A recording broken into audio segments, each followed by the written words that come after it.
Salut à tous, aujourd'hui on part à la découverte d'une petite intelligence artificielle qui n'a rien de révolutionnaire mais qui est bien utile pour transformer vos images 2D en un rendu 3D du plus bel effet. Donc il est à noter que cette technique de transformation d'image 2D en image 3D existe depuis de nombreuses années pour les utilisateurs de tablettes sur des applications comme Motion Leap par exemple. Vous allez pouvoir paramétrer vous-même, grâce à des indications simples, vos images. Cette vidéo vise à vous expliquer l'utilisation de ce logiciel à travers des yeux d'infographiste, comment animer de la meilleure manière votre image pour un rendu vidéo 3D satisfaisant, quelles images sont le mieux adaptées à quel type d'animation, et quels réglages plus subtils pouvez-vous apporter à votre composition pour aboutir au rendu de vos rêves. C'est Barthélémy. Pour ceux qui ne me connaissent pas, merci de cliquer sur le petit bouton de souscription pour m'aider au développement de cette chaîne. Et nous, on se retrouve sur l'interface de cette petite intelligence artificielle du nom de Immersity.ai.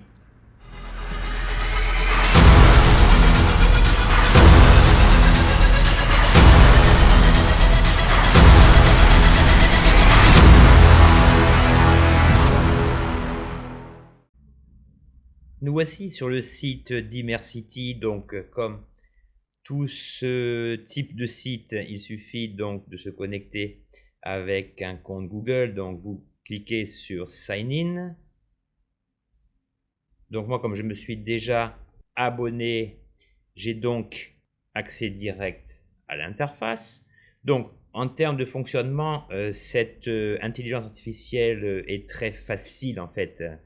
Ce que je vais vous montrer, c'est surtout dans quel cas utiliser tel ou tel effet et bien sûr comment configurer ces fameux effets. Donc ici, vous voyez que vous pouvez disposer de plusieurs options. Bon, les plupart consistent en fait à animer une image 2D, 3D avec une certaine profondeur de champ et des niveaux d'animation que vous allez pouvoir vous-même régler. Donc, au début, vous avez droit à 30 crédits gratuits. Et ici, il ne s'agit pas d'un abonnement annuel. Si vous voulez, par exemple, continuer l'expérience avec Immersity, ben voilà, pour 7,99 $, vous avez droit à 1000 crédits. Donc, vous avez quand même largement le temps de voir venir. Ce qui est intéressant aussi, c'est que, à contrario d'autres logiciels, vos crédits ne sont pas décomptés tant que vous n'avez pas téléchargé votre image. Ça veut dire que vous pouvez vous livrer à des tests multiples sur telle ou telle image, recommencer sans qu'aucun de ces crédits ne vous soit débité. Donc là, vous cliquez sur Upload. Ici, je vais commencer par ce portrait de Dark Vador façon samouraï. Le voilà. Et ici, voilà le type d'animation que vous pouvez obtenir. Alors ce n'est pas révolutionnaire, c'est une technique qui est héritée des logiciels de ce type qui existent depuis très longtemps, mais au format tablette de type Motion Leap, que personnellement j'utilise depuis de nombreuses années. Donc en fait ici, vous paramétriez tous les mouvements grâce à des gestes avec vos doigts sur la tablette ou à l'aide de paramètres prédéfinis. Donc ici simplement, ce que vous pouvez faire, c'est choisir de créer une loupe, c'est-à-dire un mouvement perpétuel qui agira de manière cyclique sur votre image, d'inverser le sens de l'animation. Alors ici, voilà les animations basiques. Vous avez le zoom vertical, le zoom horizontal, l'effet de cercle, l'effet de perspective, qui donne un peu un sentiment plus immersif à l'image. Vous avez le zoom classique, vous avez le daily. Alors le daily, c'est un zoom qui va se focaliser sur un point précis de l'image, qui met en évidence les principaux éléments. Vous voyez que dans le zoom normal, les boules n'agissent pas de la même manière. Ici, on a un mouvement, un sort de travelling avant beaucoup plus subtil, je dirais. Ensuite, vous avez le zoom gauche, le zoom centre bas et le zoom droit. Et bien sûr, vous pouvez customiser l'ensemble de ces effets. Alors moi, si j'ai un conseil à vous donner, comme ça fait quand même 20 ans que je suis à l'infographie, lorsque vous avez affaire à des portraits de face comme ceci, je vous recommande soit le zoom dolly pour créer vraiment un sentiment de profondeur et pour mettre le sujet en valeur. Je vais vous montrer le type d'image qui est bien adapté à ces deux zooms que je viens de vous citer.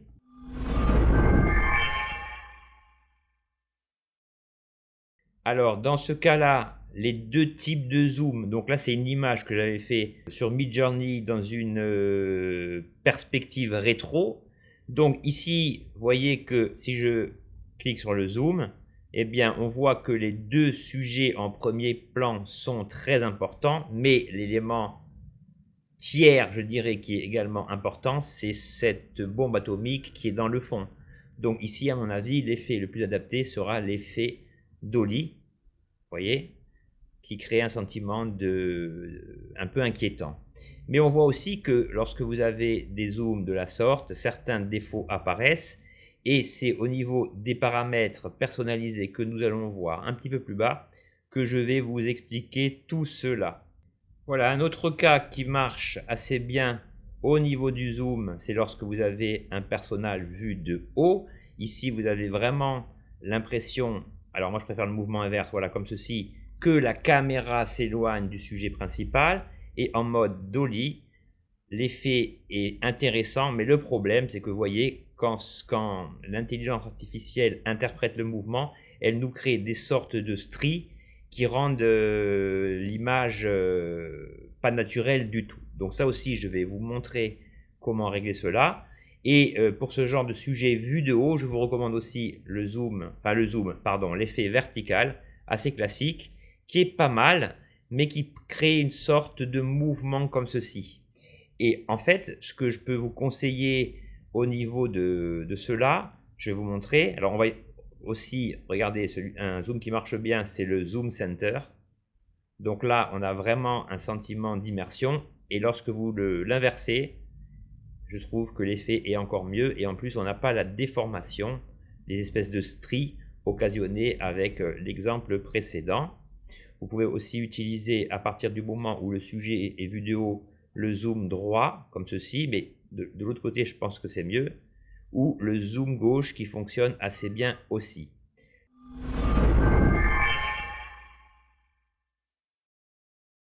Pour le zoom vertical et le zoom horizontal, je vous recommande d'utiliser des images qui sont liées à une action. Je vais vous montrer ce que je veux dire par là.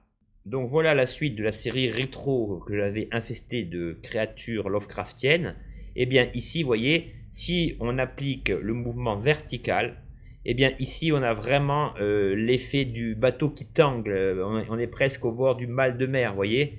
Et là, c'est vraiment le meilleur cas d'utilisation que je peux vous conseiller pour mimer un sentiment de va-et-vient, une espèce de boucle.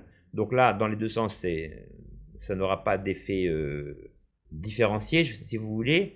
Au niveau horizontal, vous pouvez le faire, mais ici, c'est beaucoup moins adapté, puisque si le bateau tangue, il va aller de bas en haut dans le sens de la vague. Ici, bon, l'effet perspective peut marcher ici aussi, mais franchement, je vous le dis, dès que vous avez un mouvement, vous pouvez utiliser le vertical, c'est le mieux. Un autre exemple où vous pouvez utiliser le mouvement vertical, c'est lorsque le sujet est en gros plan, par exemple. Ici, cette personne est sur une barque et vous voyez qu'ici, on a vraiment l'impression que le bateau tangue. Et du fait que, je vais vous le montrer un petit peu après, les sujets principaux sont détectés grâce à un système de couleurs, eh bien, on a vraiment l'impression que c'est lui qui bouge principalement ainsi que la barque et pas l'horizon. Même si vous voyez, si je fixe ma flèche ici, on voit bien que c'est l'ensemble qui bouge. Mais du fait que au niveau du visage ici, le haut du crâne, la boîte crânienne si vous voulez, s'élève au niveau de l'horizon, ben, c'est pas troublant, c'est proche d'un effet réaliste attendu si vous voulez. Alors voilà un autre exemple où vous pouvez utiliser l'effet vertical, mais ici il faudra travailler un petit peu, vous voyez, sur les raccords de la corde, car celle-ci est déformée, donc ici l'effet réaliste malheureusement n'est pas tellement respecté. Alors ici vous avez un bouton custom qui vous sert, tel que son nom l'indique, à modifier les points des abscisses et des ordonnées. Vous voyez par exemple ici, on aura une inclinaison au niveau du X. Mais là, elle est beaucoup trop prononcée. Si je fais comme ça, on aura les mêmes défauts au niveau des Y. Et quant au positionnement du Z, celui-ci définit la tridimensionnalité. Ben, il faut vraiment bien calculer pour obtenir ce que vous voulez. Donc là, on définit le point de départ et le point d'arrivée de l'animation. Donc si je laisse comme ça, ça va vous donner une animation qui est horrible. Donc là, il faudra bien calculer lorsque vous customisez le type d'animation sur la base de ces valeurs.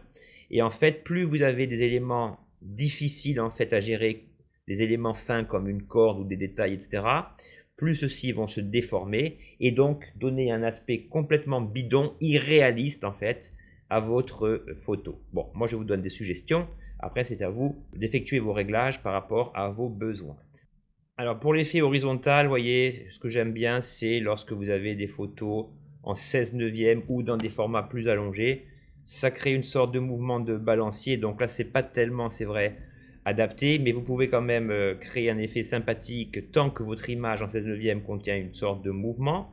Ici, vous pouvez utiliser le zoom gauche ou le zoom droit. Bon, ici, c'est quand même plus cohérent d'utiliser le zoom gauche car vous avez l'impression que la caméra se déplace comme ça. Après, je vous montrerai comment régler ces problèmes liés à cet étirement du pixel qui rend l'ensemble un peu caduque. Vous pouvez aussi utiliser la perspective. Donc là, on aura moins de déformation, mais quand même.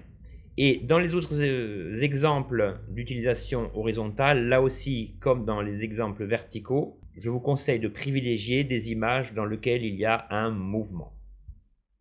Donc voilà le genre d'image adapté pour le mouvement horizontal. Donc là, en cliquant sur Reverse, je pense que l'effet sera un petit peu mieux.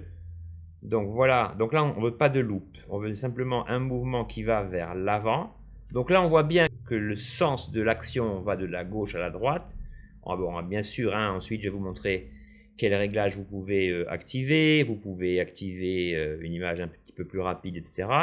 Et vous voyez, ce qui est intéressant, c'est que voilà, on dirait que la poussière en avant-plan et la poussière en arrière-plan sont bien perturbées, si vous voulez, par le personnage au milieu, créant comme ça une sorte d'impression de tridimensionnalité qui est vraiment intéressante. Donc après, au-delà des images liées au sport, par exemple, vous pouvez utiliser des images un petit peu dramatiques.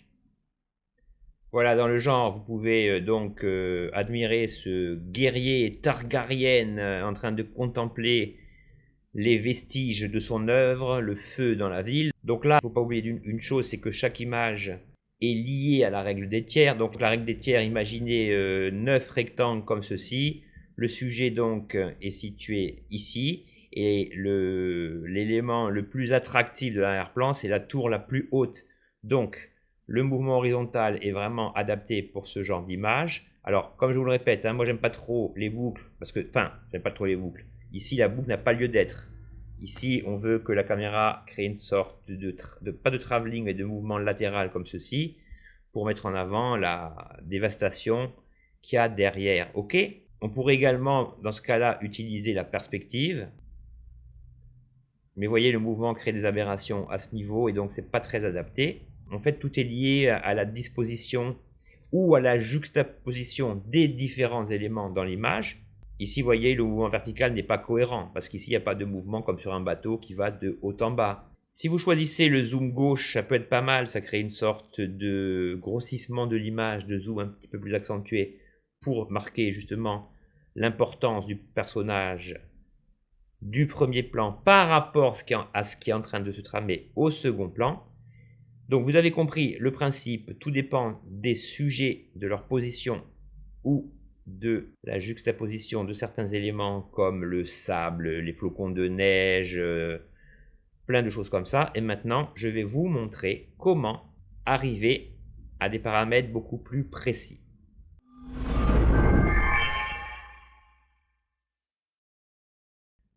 Donc j'ai bougé ma caméra pour avoir cette zone libre. Donc vous voyez le dernier exemple, on a dit qu'on avait utilisé un mouvement horizontal. Ce mouvement, si j'enlève la boucle, donc nous présente un mouvement de la caméra qui se dirige vers la droite, mais là ce sont les réglages par défaut. Nous ce qu'on veut c'est avoir la main dessus.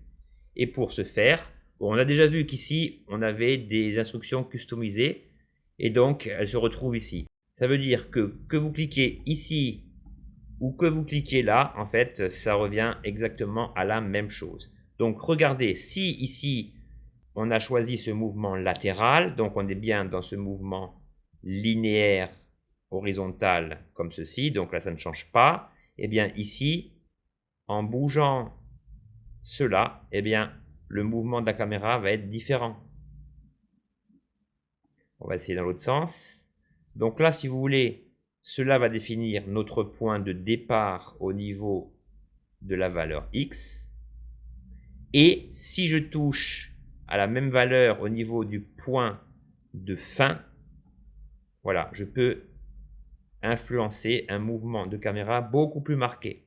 Mais méfiez-vous car plus vous allez marquer votre mouvement de caméra et plus vous voyez au niveau de la gauche du personnage, les pixels ont du mal à s'échantillonner, ils sont étirés un peu comme un élastique.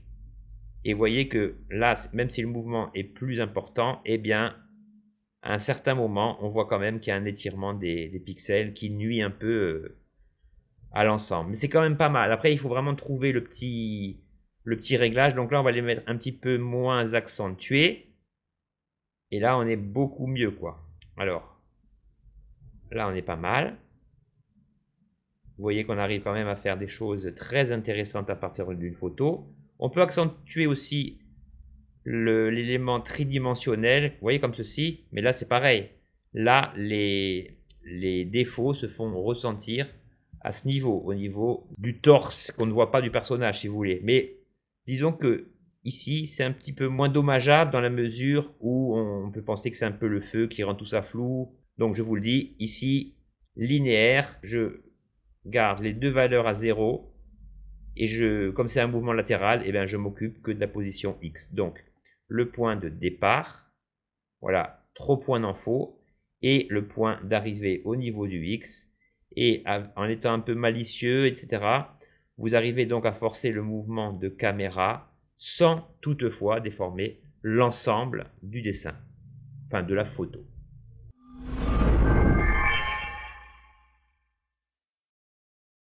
Le deuxième réglage, amount of motion, c'est le niveau, la force en fait, vous voyez, du mouvement généré en fait. Là, je suis au maximum et on voit que voilà, le mouvement est plus rapide, mais comme vous le voyez, on retrouve les mêmes défauts. C'est-à-dire que ce n'est pas parce que vous avez créé une image, un mouvement plus rapide, que ça va gommer les défauts.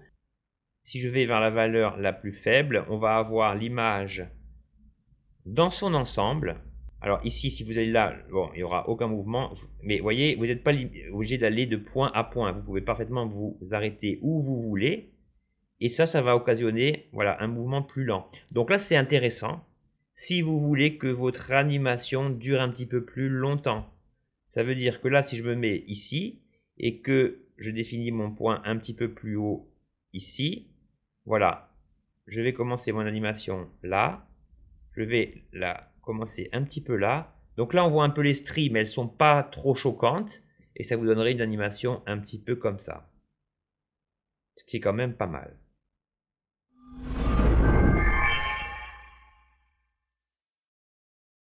Ensuite, ici, Animation Length. Là, c'est la vitesse de votre animation. Donc là, par défaut, c'est un petit peu moins que la moyenne. Donc là, pareil, si je vais ici, eh bien voilà, mon mouvement de caméra sera plus ou moins rapide. Et plus je vais aller vers la droite, et plus il sera lent. Donc là, c'est pas mal, parce que si vous choisissez un mouvement plus lent, les stries vont beaucoup moins se voir, et l'effet sera beaucoup plus réaliste, et on aura l'impression que votre animation durera un petit peu plus longtemps en fait, puisque le mouvement est plus lent. Donc vous avez bien compris qu'on peut cumuler les différents critères pour obtenir une image beaucoup plus liée à vos souhaits en fait. Ok?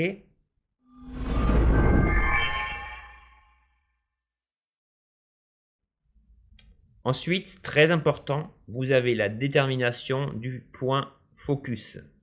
Alors là, vous le verrez un petit peu plus tard, ici le sujet principal, c'est le guerrier en premier plan et le bloc de pierre qu'on voit ici dans le sens de la flèche.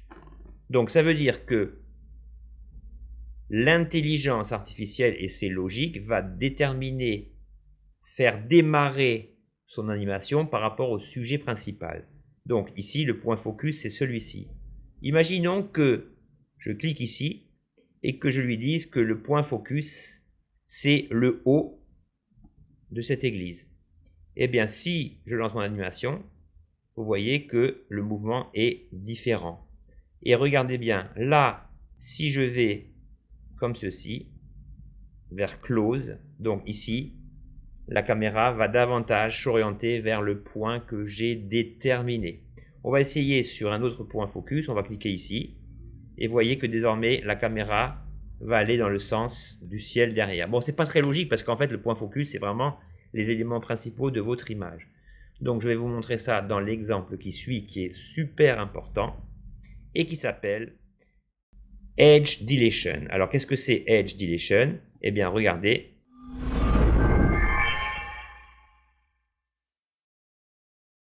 Alors l'élément que je vais vous montrer maintenant, Edge Dilation, c'est la manière dont l'intelligence artificielle va calculer justement cette histoire de pixels qui s'étirent, puisque comme il s'agit d'une image et que cela vous génère en quelque sorte de la fausse 3D, ben, le sujet principal qui est dans le mouvement, techniquement, n'est pas séparé du fond. C'est pour ça que vous avez ces pixels qui s'étirent sur le côté. Et alors, je vais revenir un petit peu plus haut et je vais accentuer cela pour que, voilà, vous voyez là, on voit les pixels qui s'étirent ici, comme on l'a vu. Ici, je vais revenir sur mon point focus, je vais le remettre sur le bonhomme.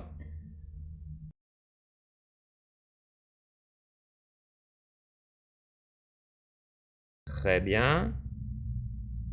Je vais lancer mon mouvement horizontal. Et du fait que j'exagère donc la position du X ici et du X là, vous voyez que ici, les points, voilà, vous voyez que le trucage, l'étirement des pixels est vraiment marqué. Donc regardez, si je vais vers la gauche, ces derniers sont beaucoup plus marqués comme vous le voyez ici.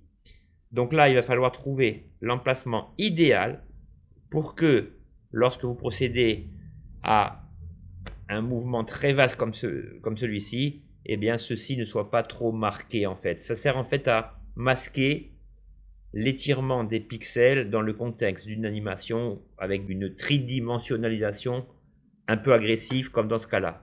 Donc ici c'est pas choquant, on les voit, mais si je les mets comme ça, là on voit que au niveau des textures qui correspondent au bord du bras et du haut de la tête, ben là c'est déformé, c'est pas beau du tout. Donc n'hésitez pas à jouer là-dessus pour parfaire en fait le mouvement et pour rendre votre composition assez réaliste.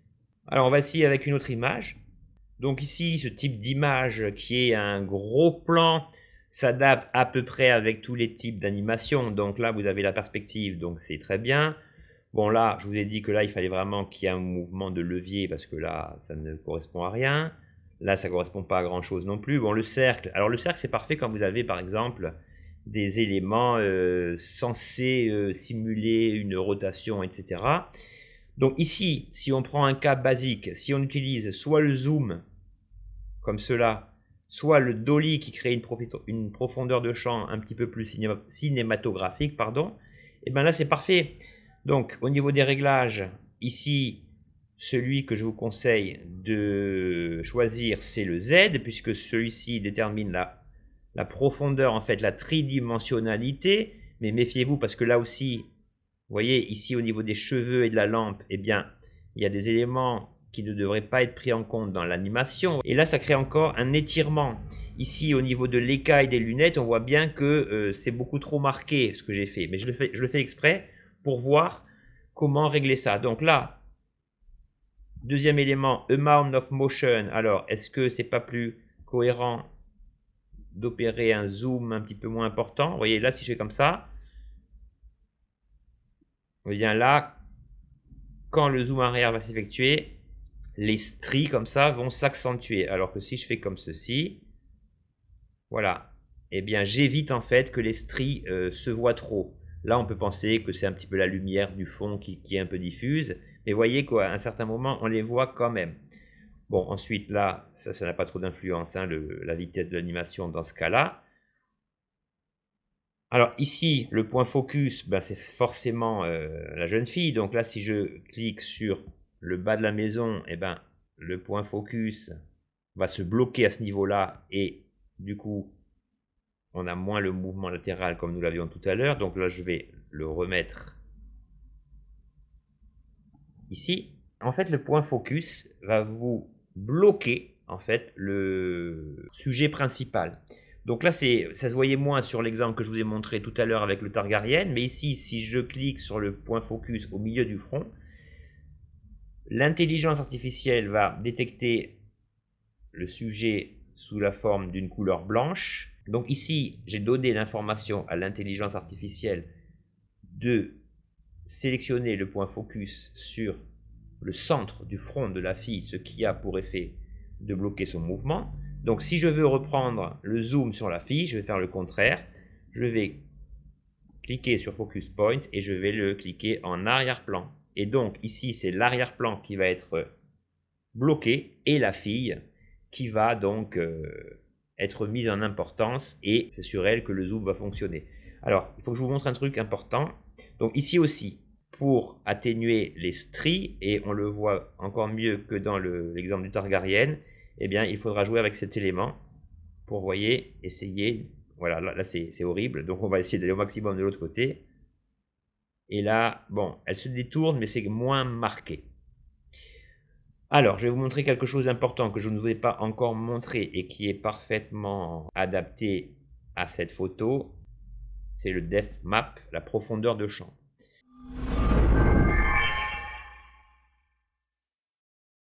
Alors, regardez bien comment ça fonctionne. Donc, voilà comment l'intelligence artificielle analyse la photo qu'on lui soumet. Tous les éléments qui tirent vers le blanc sont les éléments qui vont être le plus concernés par le mouvement. Ici, du fait que la fille ait des cheveux et que les cheveux sont censés être des fibres qui sont movibles, eh bien ici, vous voyez que le blanc tourne plutôt au gris clair.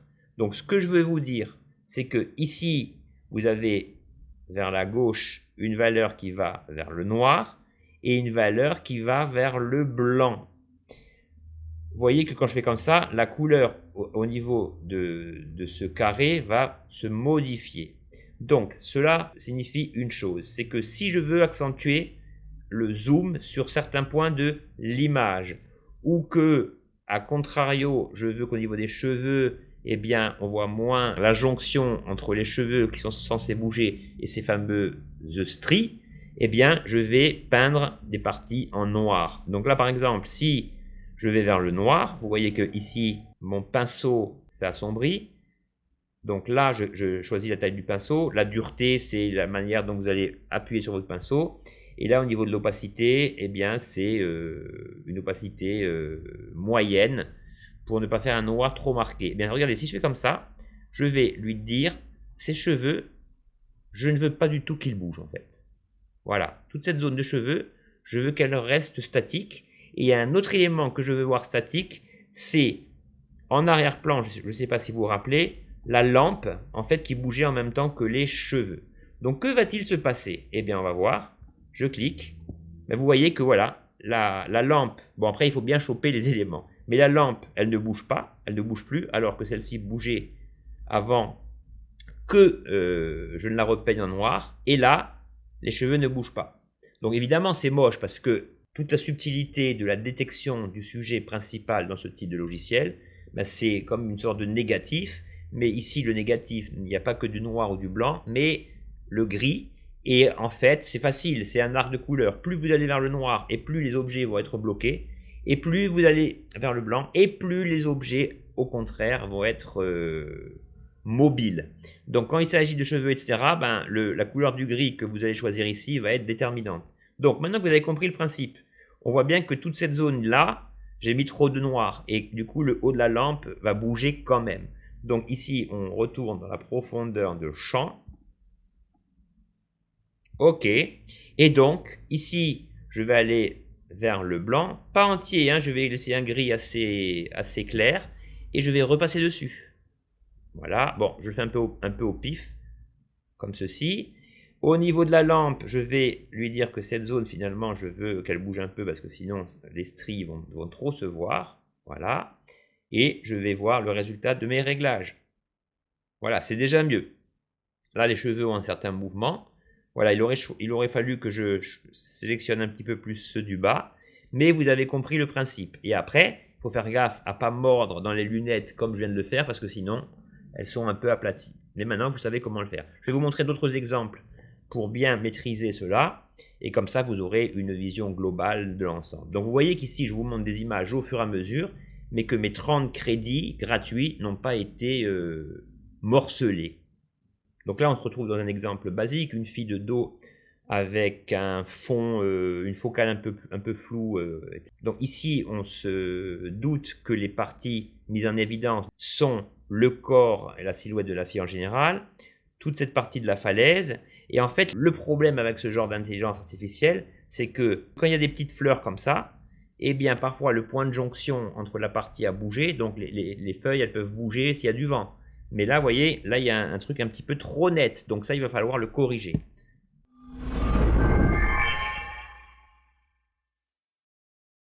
Donc là, révision générale, le meilleur exemple ce serait plutôt un zoom comme ceci, voilà, pour créer un sentiment de profondeur, pas de loupe, ou alors un dolly, mais dolly, vous voyez, ça va déformer l'ensemble et vous allez galérer pour réparer tout ça. Donc ici, ce qu'on veut, c'est réparer un peu ici au niveau des plantes, cette partie qui ne fait pas naturelle. Donc là, je ne vais pas me casser la tête, hein, je vais aller directement dans profondeur de champ. OK. Et donc, vous voyez ici, ce que j'aimerais faire, c'est gommer un peu là, sacrifier un peu des plantes pour que la partie soit un petit peu moins marquée. Alors, comment faire? Eh bien, là, on considère qu'on est presque dans le blanc, mais pas tout à fait. Donc là, je vais aller un petit peu vers le noir, pas trop. Je vais choisir une opacité légère pour que lorsque je place mon pinceau, eh bien, la couleur, voilà, se diffuse de manière assez subtile. Donc là, je vais cliquer plusieurs fois. On va voir, hein. Après, je ne suis pas sûr que la réussite soit au rendez-vous, mais on voit bien que, vous voyez, que cette partie est bien marquée. Donc si c'est une pierre, ça va. Si c'est des fleurs comme ceci et qu'elles sont censées bouger, il vaut mieux rendre cette partie un petit peu immobile, comme on va le voir ici. On va voir si ça fonctionne. Alors, pour être tout à fait précis, si vous voulez restaurer le calcul initial par l'ordinateur, enfin par l'intelligence artificielle, excusez-moi, ben vous faites Restore Depth Map, pardon. Et là, on va voir ce que ça donne. Voilà, là, c'est un peu mieux parce que vous voyez, là, c'est moins marqué. Alors, c'est pas parfait, bien sûr, mais voilà, si on se concentre bien, on voit bien que ici, les fleurs sont bien là. Elles sont pas mobiles, mais c'est pas grave. L'important, c'est qu'on ait pas ces stries. Et maintenant, pour être tout à fait correct, je dirais, bon, il faudrait peut-être encore tester avec des subtilités de couleurs qui tire vers le gris un petit peu foncé pour effacer les parties concernées de votre photo. Ici, ce que vous pouvez faire, c'est sur Edge Deletion et de faire en sorte que voilà, les stries qui sont occasionnées par le zoom soient beaucoup moins marquées. Vous voyez, c'est à ce niveau en fait qu'il y a une cassure. Donc là, elles vont être trop marquées. Donc là, je vous conseille vraiment d'aller là. De ce côté, c'est pas parfait non plus. Donc là, il faudra aussi travailler peut-être sur la couleur autour de la fille ou changer carrément. Voilà, alors, le zoom c'est beaucoup mieux. Je ne sais pas pourquoi il est repassé à dolly. Voilà, zoom sans la loupe. Il y a beaucoup moins de stries. Là, vous voyez que ici, les plantes finissent un petit peu en flou. C'est vraiment pas mal. Et bien sûr, n'oubliez pas que vous pouvez déterminer le zoom où il s'arrête au niveau du Z. Voilà. Voilà, si je me mets ici, j'ai déjà moins de stries en fait. Donc là, je vais me mettre dans cette position. On va voir. Là, le zoom est pas mal. Il y a encore un peu de strie ici. Donc, vous avez compris le principe. Je vous laisse effectuer vos propres réglages. Donc, vous avez compris que à partir d'une image classique, vous pouvez faire à peu près ce que vous voulez. Je vous ai donc expliqué que selon l'angle de vue, eh bien, des réglages préférentiels sont à appliquer. Je vous ai expliqué qu'ici, vous pouvez donc customiser vos déplacements, forcer ou pas le montant de l'animation, l'orientation de l'image comme ceci, mais n'oubliez pas que plus vous allez d'une extrême à l'autre et plus votre image va être soumise à des petites déformations qu'il faudra corriger par la suite.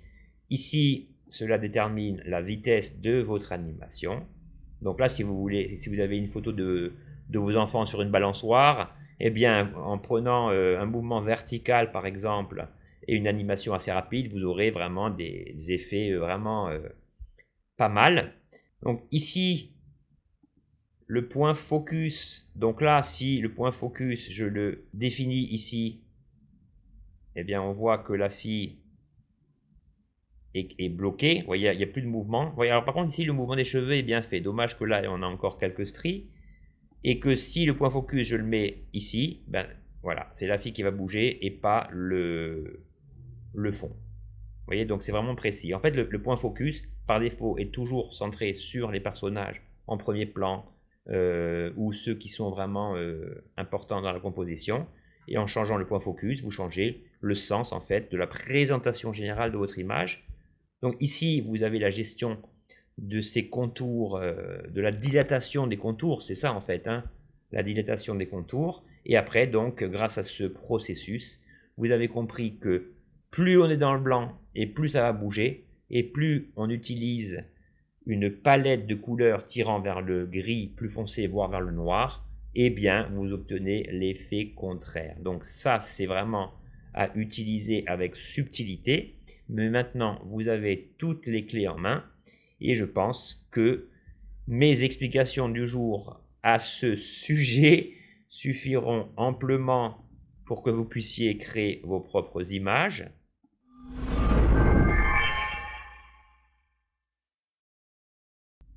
Alors pour être tout à fait précis sur la profondeur de champ, je tiens quand même à vous dire quelque chose. Alors dans ce dessin, on voit le gars au premier plan, donc avec une mouette qui est censée voler près de son épaule. Donc là, il faudra encore repasser un petit coup de couleur hein, pour éliminer un peu les stries, etc. Bon, après, c'est évident que plus il y a de sujets dans l'image et plus c'est difficile à gérer. Mais il y a un processus d'utilisation que j'ai oublié de vous dire et qui est très important. C'est que ici, le sujet principal, c'est le gars.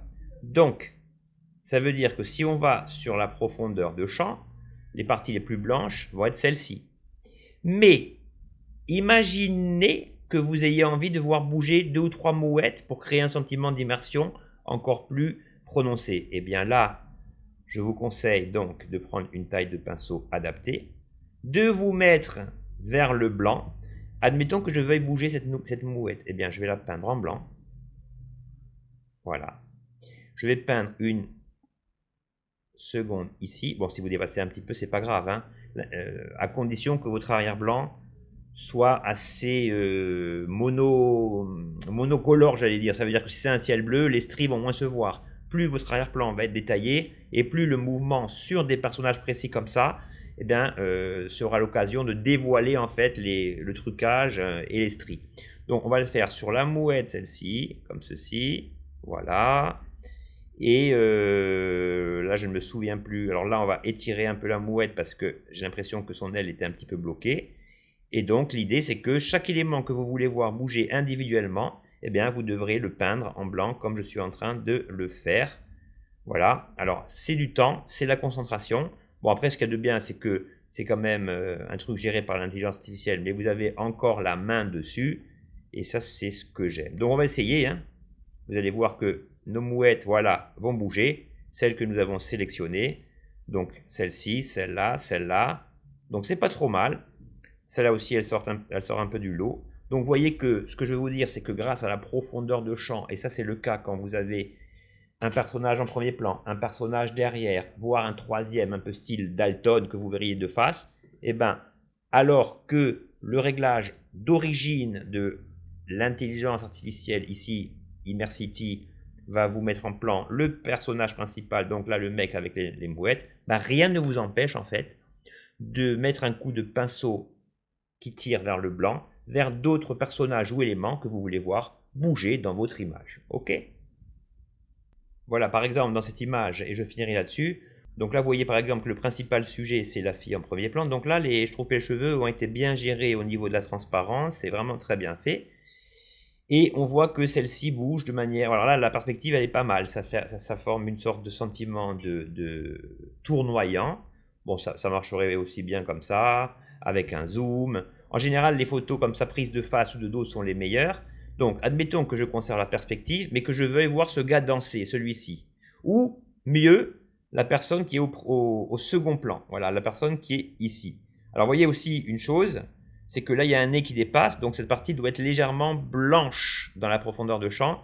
Et cette partie où on voit ses cheveux, elle doit être également blanchie un petit peu, ainsi que ce bonhomme. Donc nous, ce qu'on va faire, on va forcer le trait sur le bonhomme là qu'on veut voir faire partie intégrante du même mouvement que le sujet principal, c'est-à-dire la fille ici.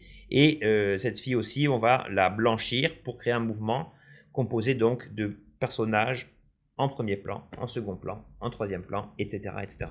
Donc là, je retourne une dernière fois dessus. Donc vous voyez, c'est ce que je vous ai dit. La personnage en premier plan est blanche. Celle-ci est blanche, mais comme elle est derrière, elle est un petit peu moins blanche que celle-ci. Donc pour le gars ici, on ne veut pas que ce soit aussi marqué que là, donc on va choisir une couleur qui va plus vers le noir. Donc le gars, il est là. Alors nous, on veut que le gars bouge plus, pardon. Donc là, on va le reblanchir un peu. Donc ne prenez jamais un pinceau à 100%. Jouez un petit peu sur l'opacité. Voilà. Et là, on a dit que cette fille, on voulait la voir plus bouger. Donc, on va choisir la forme ici. Voilà. Et on va voir ce que ça donne. Voilà. Vous voyez que, bon, là, j'ai loupé un peu une partie du nez. Donc, on dirait que c'est Pinocchio qui est en train de mentir. Donc là, je retourne dessus. C'est pas grave. Et on va juste... Alors là, il faut que je retourne vers le blanc. Excusez-moi. Et on va juste accentuer un petit peu cette partie. Voilà, c'est des petites retouches que vous faites au fur et à mesure des choses. Voilà, et là, c'est pas mal du tout. Voilà, là, on est bon. Donc là, il n'y a pas que la première fille en premier plan qui bouge, mais l'ensemble de ses congénères. Donc là, c'est pareil, vous voyez, l'oreille est un peu détournée, un peu déformée, pardon. Donc là, vous voyez, une fois que vous avez une image comme ça, sens vertical, c'est pas mal, mais c'est pas forcément lié. Horizontal, l'horizontal, c'est pas mal quand vous êtes dans le cas d'une danse. Au niveau du cercle, bon, c'est pas mal aussi. Le mieux là-dedans, c'est encore la perspective. Le zoom classique. Mais vous voyez que dans le zoom classique, par exemple, on revoit cette histoire de strie. Donc c'est pour ça que je vous ai indiqué en début de vidéo les meilleures photos adaptées à tel style. Donc vous avez toutes les clés en main pour utiliser de manière correcte ce petit logiciel qui, comme je vous l'ai dit, n'est pas révolutionnaire, mais qui rend bien des services. Il peut être utilisé par exemple pour vos produits, par exemple. Si vous vendez des chaussures, vous mettez en évidence une chaussure sur un socle avec un arrière-plan, ben vous pouvez utiliser ces techniques en accentuant donc le rendu avec la couleur noire et blanche. Donc voilà, j'espère que ce petit logiciel vous sera utile. C'était Barthélémy. Je vous remercie une nouvelle fois pour votre attention et on se retrouve comme d'habitude très rapidement autour de vos sujets préférés. Ciao!